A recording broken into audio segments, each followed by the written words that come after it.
It's that time again where we freak out about things in D4DJ. And as usual, if you have a moment that you think is underrated, leave a comment and I'll cover it in the next one.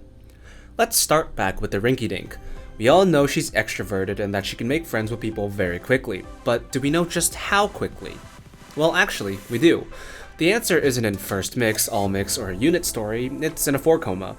In the 4-coma, we have Ranki Shopping when she comes across Tracksuit Marika. While we're on the topic, I would like to point out the gap moe of Tracksuit Marika.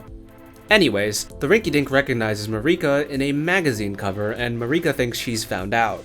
She tries to play it off like she's a completely different person, and Ranki, being the adorable goof that she is, falls for it. Despite that, she instantly befriends Marika, who she thinks is just some lady in a tracksuit, a second time in the span of like 10 minutes. I think the fact that she can befriend someone that quickly with no reservations is truly a Ranki moment. Speaking of mermaid, we have Unit Story 1. I used the word kidnapping a lot in my videos as like a joke to exaggerate the quick nature in which characters are convinced to join something. Ranki instantly saying yes to Kyoko's Christmas invitation? Kidnapped. Rei instantly agreeing to write a whole song for people she just met? Kidnapped. Saki being dragged shopping by Toa with no prior notice? Kidnapped. But in Mermaid Unit Story 1, they quite literally kidnap Saori with no exaggeration. They barge into her house, throw a bag over her head, and drive her to some unknown location. The location happens to be a vacation house, but that doesn't really change the fact that she was dragged there without prior knowledge. And the second closest case of kidnapping would probably be Unicord. They did volunteer to go there on their own, but were sort of trapped and forced to sing. And another thing I want to point out does have to do with Unicord. If you look at Hayakoko and their hair colors, you can see pink, white, and brown, the colors of Neapolitan ice cream. I doubt it was intentional, but it is kind of a funny little coincidence. And on the topic of gay people and dessert, we have Toa's dog, Milo Crepe. I think Milo Crepe was first mentioned in the Photon Maiden Nurse event, which yes, I did throw 20,000 diamonds at, how did you know, but specifically Ibuki's card, which I am still salty about because it is the one Photon Nurse card that I do not have. Anyways, she named her dog Milo Crepe, but Milo Crepe is too long and Toa doesn't want to bother saying such a long name, so she shortens it to Milk. She calls her dog Milk. And that's the origin of Toa's Milk. I'm not joking.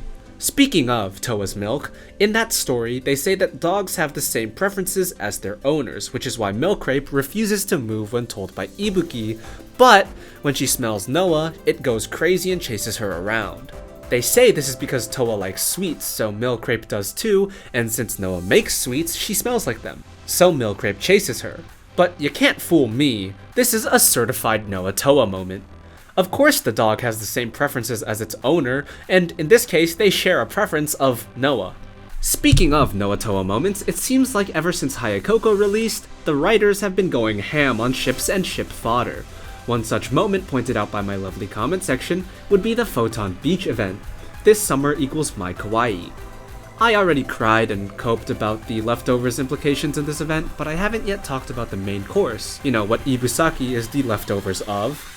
This event has Noah finally acknowledge to her face and very directly that Toa is cute.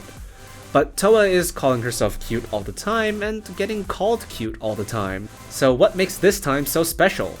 And why is Toa blushing? It's because she actually has some pretty low self-confidence reflected in her inability to take herself seriously beforehand. If you never put your full self out there, you can never be fully rejected. But conversely, when she calls herself cute or is called cute by other people, she can't bring herself to fully believe it. Unless it's Noah. Noah, no matter how you feel about her personality, is the resident expert on cute things. She spends most of her time and energy outside of Photon, and sometimes even in Photon, pursuing cute things and pondering the nature of all things cute. She knows what she's talking about when she calls something cute, and that's why, coming from Noah, being called cute hits different for Toa. This is the logical conclusion for a character who is very cute and a character who loves cute things. Now, get married already.